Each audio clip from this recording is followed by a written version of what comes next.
Hey guys, this is Ian Guerin, and this is Meet Me for Coffee. Ian, thanks for being part of the show. And I've heard that one of your songs topped the charts in the UK. Is that true? Yeah, actually, two of them did, and I'm very proud of that. As a man who wasn't exactly known in school for his academic achievements, Yeah, when yeah. my song hit number one, that was amazing for me. That just completely changed my perspective on myself and on life. The new album, what's it called? Yeah, Irreplaceable is the new album, and it's available everywhere for people to go stream it and just have a good time with it now that they're staying home and staying safe. And, you know, I listened to your record today and I really think that's very good. It's very smooth. Um, we talked in previous conversations. I said, it's like really, really, it's good. It's very entertaining and it goes by really fast. It's different. And I would recommend anyone who has Spotify or has a chance to buy your album, pick it up because I do think that after all this garbage is over and we're allowed to go out and play music once again, you're going to be a pretty busy guy. Hopefully, yes. Thank you so much, and thank you for the kind words. I created this album thinking that it should be one that you could get all singles out of the songs. I didn't want any album fillers. I remember telling my producer, you know what Michael Jackson did with Off the Wall? We need to do that same thing. When he said that he didn't want any album fillers, he just wanted songs that could be potential singles, all of them, and that's what I did. And I told real stories. I think that I created a relatable album that people have enjoyed because stories are real. It's not like some songwriting camp came and wrote the stories for me to sing. These are my personal stories, and these are personal events in my life that define me as a person. And but they're also everyday things. I don't think that we as people are that special. I think that if COVID-19 has shown us something, is that we as human race are not that special. The planet can go on without us. Nature has been doing great without us. So to me, that's what I've been thinking about my album. It's not that we're not special to other people, but we as a human race are not that special in a sense that we all get the same life stories. Like if we fall in love, we feel the same way. That's why when people uh, don't support diversity, have issues with skin color or with religion, or with any sort of individuality or minority, it's stupid because we are all the same. And that's what my album is about. Stories that happen to every single one of us, regardless of who we are, who we fall in love with, what we believe. It's things, everyday things that happen to all of us. And the passion when you write a song, you can feel that when you listen to it. And what I like about it is that actually I heard a rumor earlier today about you that you have a very big crush on Ariana Grande, and Yeah. maybe she's going to watch this show, maybe. Um, so what do you have to say to her right now? This guy's a very good songwriter, by the way. Two big hits, chart topping hits in the UK. And I think that Ariana Grande should honestly reach out to you, or you should reach out to her and try and collaborate because your voice reminds me of like I would say the Michael Jackson thing, but more of the Barry White kind of feel, except you don't have the Oh, deep thank you. voice. Thank you. Why did you choose to go down this road of the R&B feel?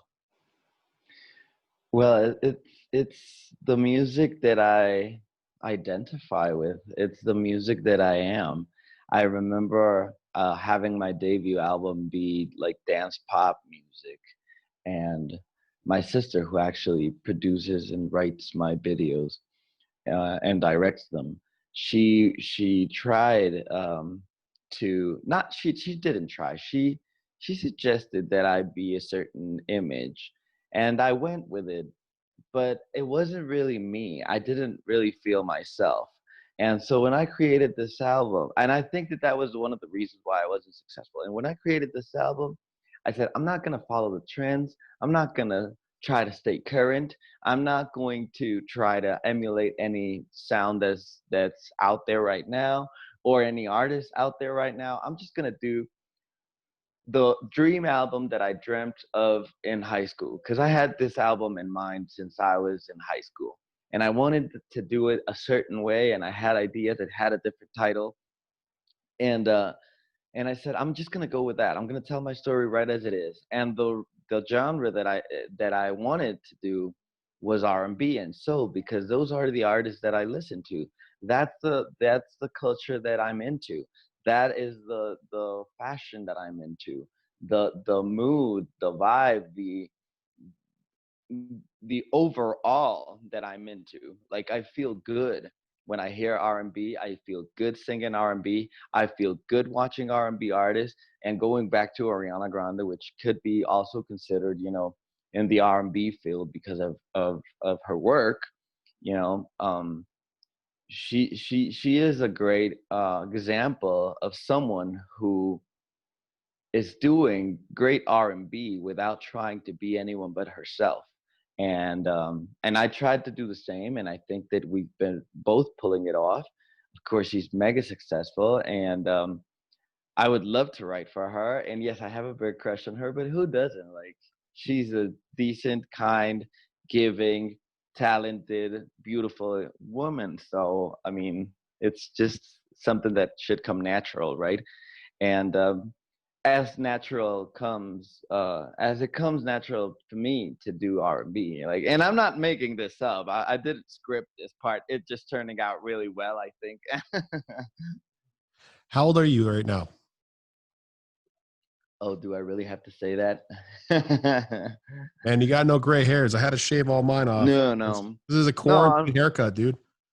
I'll tell you something. It's under 30, Okay. and uh, yeah, I haven't been sleeping that well. That's why you can see my face is a little tired, but with this whole situation, it's difficult to me to conceal a great night's sleep because, well, it worries me that I don't see that we're coming out of this real quick. And, No, it's a shame because we got so it, much to give. it seems like everything's pretty much a mess. We're told to do one thing, and then a couple weeks later, we're told to not do that thing that we were told. Like right today, I discovered that now asymptomatic people who have coronavirus are not contagious. Really? And that was a statement put out by, like, I believe, the World Health Organization.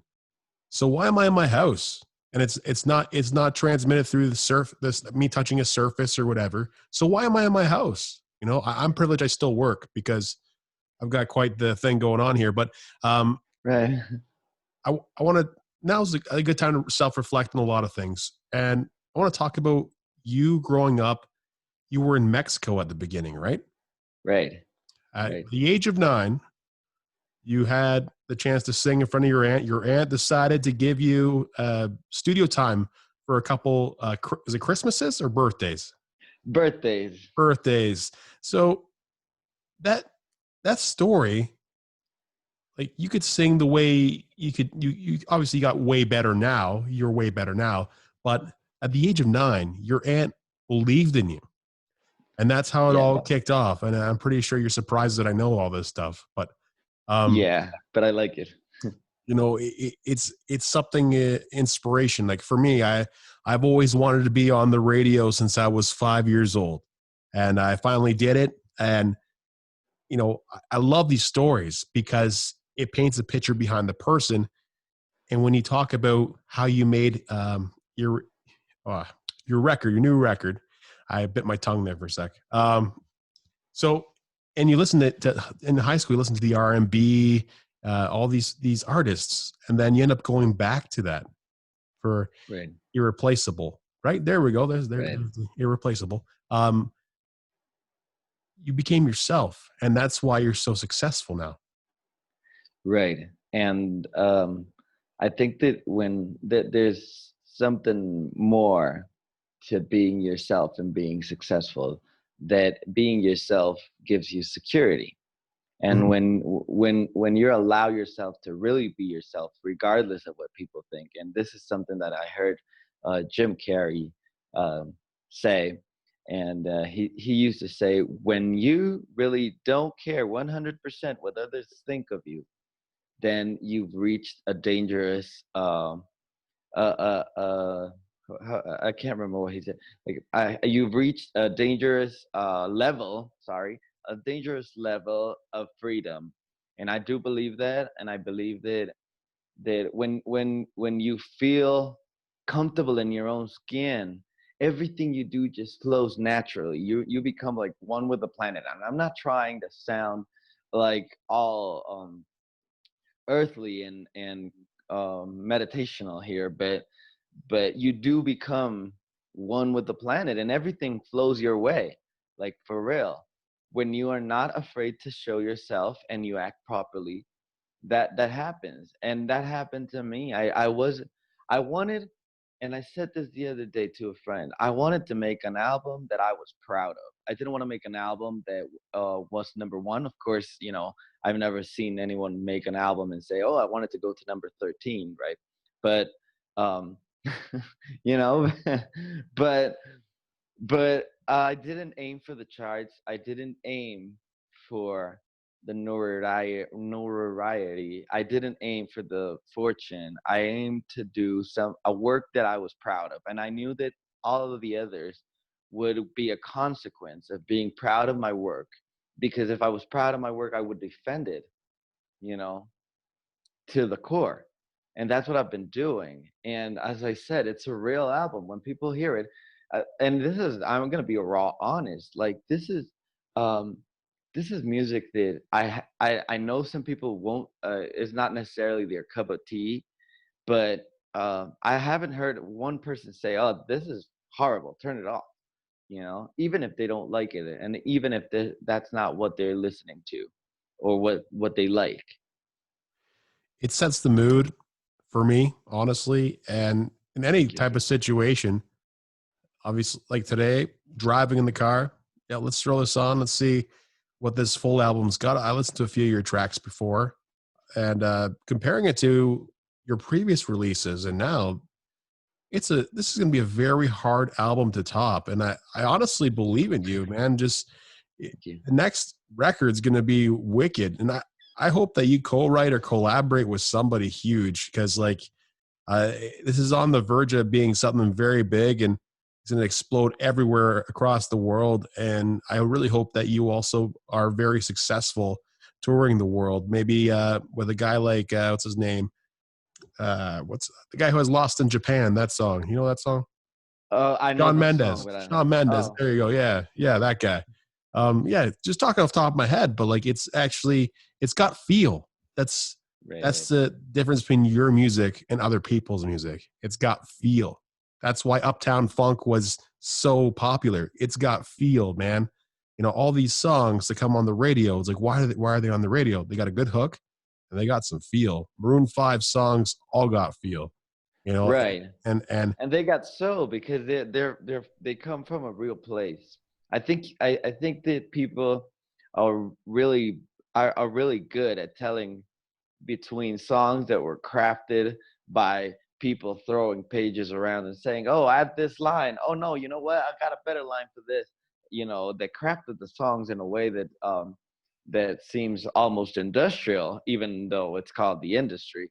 You know, and those songs that are real, like you gave a great example. Uptown Funk is a great example. Number one of funk, as Prince would say. Does it have funk? And I'm very driven to what Prince says. When Prince says something, I listen, you know, oh yeah. and and uh and it got sold too because it's a man, two people doing what they know how to do best and putting their hearts into something.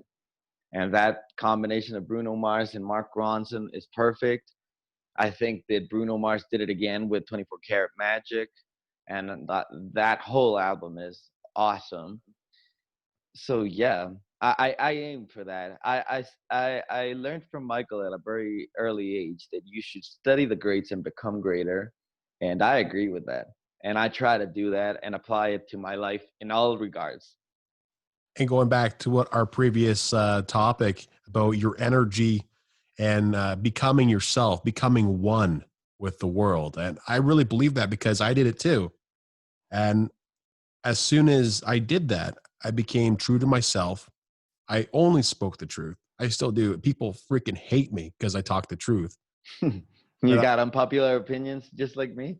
yeah, like the other day, I had a bit of an argument over on Facebook. I was talking about politics. I wasn't saying anything politically like wrong. I'm just stating the facts, right?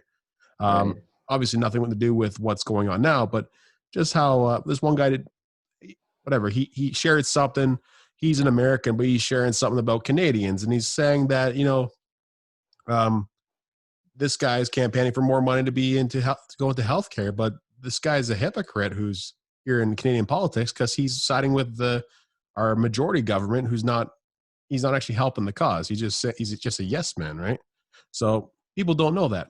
Anyway, that was my truth of the day, and I decided to shut up after that. So sometimes you got to sit back, man, and when you tell the truth, it's the best thing.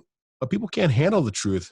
People sometimes maybe can't handle Ian Completely Guerin agree. because he's so truthful and straightforward, but he's got his energy in check, and that's all that matters. And that's how you gravitate things towards you. I began to tell him the truth. I met my wife like almost like 3 months later after I changed and had more gratitude and focused my energy into something that wasn't so negative and stupid. And you become one. When you become one, things happen. And you're right, things do start rolling. You gravitate those things towards you that you want. You ask for it. You don't say, "Hey, give it to me," but you show it right within your heart and your energy, and you manifest that and manifest your future moving forward. Is Right. that something that what you do? Yeah, of course. I truly believe that if you can see it in your mind, you can hold it in your hand. And and you used a very, very powerful word. You manifest what you want. And if you truly believe it and ask the universe to give it to you, and then you give back to the world, then you'll receive it.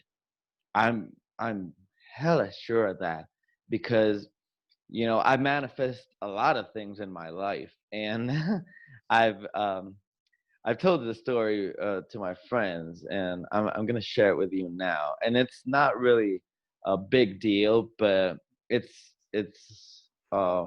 clear representation of how things come to you, no matter what it is. Like, I was thinking about this girl the other day, and I used to like her so badly. And then, but she had a boyfriend, and we lived afar. And well, she was with him. We talked scarcely. And then one day she blocked me because I assume he found out that she was talking to me. And then, well, that happened. And then I woke up one day and I was meditating, and I was using frequencies, meditation frequencies. And I got up to go to the bathroom, and I was like in a trance, like when your thoughts are just crossing by, but you're not really stopping to analyze them.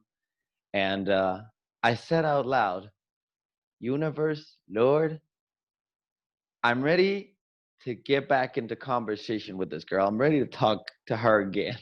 So could you please have her unblock me and manifest it to me? Thank you." But I just said it like I wasn't consciously saying it, but it was unconscious, because the unconscious mind is the one that's always awakened. So I went back to bed, fell asleep, woke up, and I saw that one of her friends, she had posted, "Oh, happy birthday, baby," and she tagged her. And so I clicked on the tag, and what did I see? I had been unblocked, I had been refollowed, and we were back in conversation. I don't know if it happened 20 minutes after I decreed it, I don't know if it happened 2 hours later, but what I know is 6 hours after I said it in my head, I had it going in my world. So yeah, definitely. And I do that all the time. Like when I'm really stressed out because of scheduling and work and all that, I go, universe, I don't want to stress over this two-ish. Could you please fix that for me and let me know, I can handle one at a time. Let me know which one I'm going to do first. Thank you. And I go on with my day, and all of a sudden you start hearing, oh, you know what, this got pushed back so you can do this while this gets to happening. And I'm like, okay, thank you, right there, right how I needed it. So those things do happen. And again, I'm going to go back to Jim Carrey when he says, that he started manifesting things in his life, and that he wrote himself. I don't know if you know the story, but this is a really nice story that he frequently tells. That he says that he wrote himself a $10 million check when he was starting out. And he said, I promised myself that I'm going to cash it in 5 years. 5 years after he wrote himself that check and put it away, he made Ace Ventura and he got paid $10 million. And his check was written for $10 million. It's all about manifestation. And I thought you were going to Right. tell me the girl came and knocked on your door in the morning or something like that. Oh, Uh, no, no, no. I wasn't that lucky. oh, that would be crazy. But I understand exactly what you're saying, because stuff like that always happens. Like, I wonder what happened to this person. Why doesn't he respond back to me? And then it just happens. Right. It's so Right. weird. Uh, how do you Because focus? we attract people. You do. Sorry.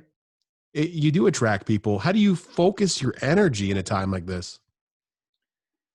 Well, I try to stay away from the news from time to time. Like I'm not one to follow the everyday of it. I try to be uh updated with the guidelines that we have to live through, or with. I try to be updated on that. Like, do we need to do a certain something else? Do we need to not go out to certain essentials like the supermarket or, things? I try to stay updated and informed, but I try not to be obsessed by it, because I see a lot of people, posting on Facebook and Twitter and Instagram and all social media.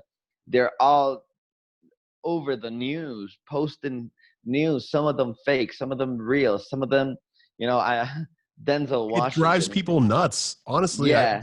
I was watching like our prime minister, who is like our president up here, and the guy who runs our governor of my province does a press conference every day. And after a while, I was like, I can't do this anymore. I can't listen to this. It depresses you, first off. And it manifests something else in your mind. And I think everyone's got that. Everybody goes out with the mask. And when you go to the store, everybody has a mask. It's like, I'm going to make myself sick just doing this. Right. And Yeah, it drives me nuts. totally. Right.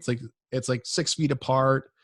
Don't wear masks because it'll help you boost your immunity. Oh, wear masks. And it goes back and forth. And it's like, man, I'm just a bit Yeah. too stressed out right now. A lot of people need to step away, step away. Yeah, Hang, and it stresses you. Sorry?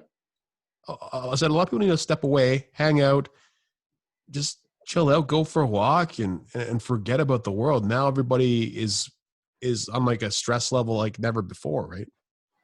Yeah, my grandmother had this saying. She said, and she told me since I was really young until the day she passed, she always told me, son, remember that you can live the same life from a positive lens or from a negative lens, and it's your choice. So when everyone and my father calls me and he's so stressed out, like, but I've heard that in New York and this and that, and I'm like, Dad, really, I'm sorry, I don't want to be this kind of way, but I get to a point where if I'm going to get COVID-19 and I'm going to die, then that will have to be it, because I can't stress out. I can be cautious. I can be responsible. I can stay at home. I can do things the way they have to be done, but I cannot live my life stressing out day in, day out. about what I hear in the news and exactly what you said. Wear masks. Oh no, don't wear it because of the immunity. I'd never ever heard that you just said. This is all new to me. And but people are saying all sorts of stuff. I saw a friend of mine. Um, she she was at the gym yesterday and she posted it on Instagram, and she's from Texas. And I said, well, you know, we're supposed to be at home, so do you own the gym, or has it reopened? And she was like, no, it reopened. And I'm like, and is it safe? I don't want you to get uh coronavirus. And she was like, no, it's safe. I'm not gonna get anything. Don't worry. We're taking measures, whatever. And and on the other hand, I see other friends that are locked up at home with a curfew, can't go out at all, and I just don't see authorities doing, what they have to do. They just talk and talk and talk and bicker between each other, and there's no real solution. So what we as society can do is, one, be united, because I think that there is a political thing where this serves the purpose of separating us. So let's stay united, let's stay focused, let's be responsible, and let's try not to stress it. Because the same thing will happen if we stress than if we don't. So, well, that's that, and I hope that people take it that way and take it to heart that I'm not trying to disregard the situation. I'm just trying to be honest. If we stress, then we're just gonna be stressed at home. If we don't stress, then we're gonna be at home and possibly enjoying a good show like this one. It's even funner with you on it, man. And you know what? Thank you. Here's an analogy. It's like, don't get up. It's not going to be a good day. Well, you don't know if it's going to be a good day or not. Don't even leave your bed, right? It's like saying, I'm not going to try and become a full-time musician or tour the world because I'm just going to become broke or I'm not going to make it. Like, Right. wake up, move on with your life. Obviously, there is stress. People owe money. People are in debt right now, and that's life, man. Uh, we're in unprecedented times, but I went to visit my great grandmother's grave the other day, and she was born in 1925. My great grandfather born 1920. So these people have survived a few wars. They've survived the Spanish flu at some point. 1920 was a Spanish flu, I believe. So they survived a bunch of stuff, right? And they lived to Right. 2012. So within our lifetime, we're going to have to encounter something even bigger than this at some point.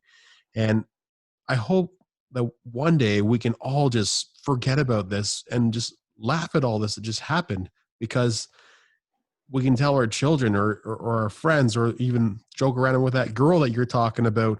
Remember we were stuck in the house for, I don't know how long it's been, like 3 months. I've been leaving the house every day, so I'm going to work every day, but it's like 3 months now since March.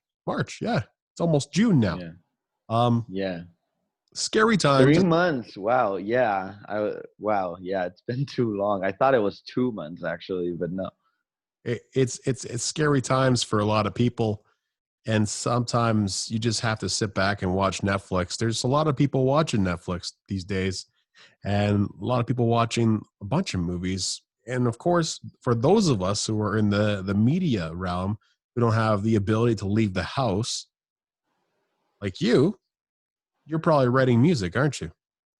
I'm writing music, yeah, and I'm working on other projects related to that music that I'm writing. Yeah. We're trying to do a mini project here at home because my sister is here during quarantine. She's been here for over 2 months now, and we decided to come here because we can stay together and you know be less bored, if you want to Where are call it you that. based out of? Right now I'm back in Mexico. Yeah. we have Perfect. we have a house in the outskirts of the city, and that's where we decided to come, mainly because the situation wasn't as hard uh, at the beginning here. Now it's getting a little bit more complicated, but it wasn't. So we literally fled My Try wife's to get Spanish away. as well, so it's I'm Greek, but now I can say I'm Spanish and Greek because Mhm. I'm with her. She's from Argentina, but what's some of your favorite dishes from Mexico? Oh, um, well, tacos definitely. I don't think any Mexican gets ever tired of tacos. Never No. ever. um, mm, I would say I don't know if you know this one. Probably cochinita. It's a regional. It's like pork meat, with prepared a certain way. I love that, and all the seafood, the way they make it here is great. I love that too. I love all food, really. Yeah, I'm a lover of gluttony. Actually, in Greek, Yeah. my name is Shiskas. That's what my nickname. My family names me. It's called lover of gluttony. That's the translation, man. It's a slang of that word, and I definitely agree. I came to Mexico once upon a time. I visited a lot of the ruins, the Mayan ruins, and Oh, those are real cool. there's it's like, how do they build that? What's the story behind that stuff? And plus, also Have you going seen on those Ancient tours, Aliens? I watch Ancient Aliens too. I watch that stuff. It's like now I should go back and see like what they're talking about because I wasn't really fixated on that part of it. Actually, there's one about Teotihuacan that my sister directed that one, and they shot it in the pyramids of Teotihuacan, and that's how they say it. You actually say Teotihuacan, but that they say it Teotihuacan where when they're in that episode. But uh, the pyramids and where did it come from? I mentioned that show because I think that they came from, you know, creatures from another planet, UFOs. They came here, they colonized, and they built that because to me, it's impossible that we don't have technology now to lift those sort of rocks and to cut it that way, but they had it back in the day. So it's like, are they traveling in time? I have hoax theories and conspiracy theories. I don't really abide by the Hey, Mayans you know what? built it on I their think own with their hands. No, I don't think that's true. the pyramids are actually aligned with constellations in the sky, Right? Yeah. which is Yeah. unreal. They say it was for power. Somehow there was like a power grid created or a way to harness power from pyramids. But if they connect with the ones in Giza, then there must be an energetical movement there, right? And how did they know? My question always is, if they were ancient civilizations, how do they know? We know now, but why did they know that? They were supposed to be preceded by inferior intelligence.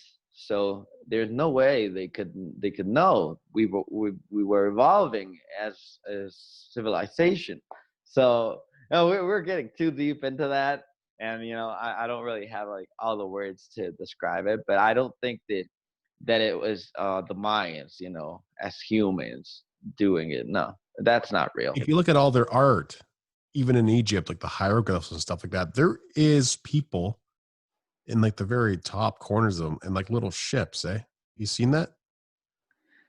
Yes, I'm trying to remember where I saw it, but yes, I've seen that. Your sister directed that part in that one episode of Ancient Aliens. What does she do? Is she a director or what does she do? She's a director and a screenwriter. Yeah, Oh, no way. yeah. That's Uh, awesome. the one that you're mentioning is the one from Teotihuacan, because that's the one that she did. I don't know if she did another, but that's the one that I know she did. But yeah, well, whatever. The point is that yeah, she does that, and she also directs my videos, and I think she's really talented. And it's hard to work with your family, and I'm sure people in entertainment relate to this, because they're your family and you gotta love them the way they are, but sometimes you have creative differences, and well, it's hard to separate, but it's a cool relationship. There's And one Mexican series we're watching right now in this house. It's called El Dragon. You know that one? yeah, I haven't seen it, but I know the people who are in it. Yeah. The this really beautiful girl, Renata Notni. Yeah. She I think she's the star of the show, right? I think so too.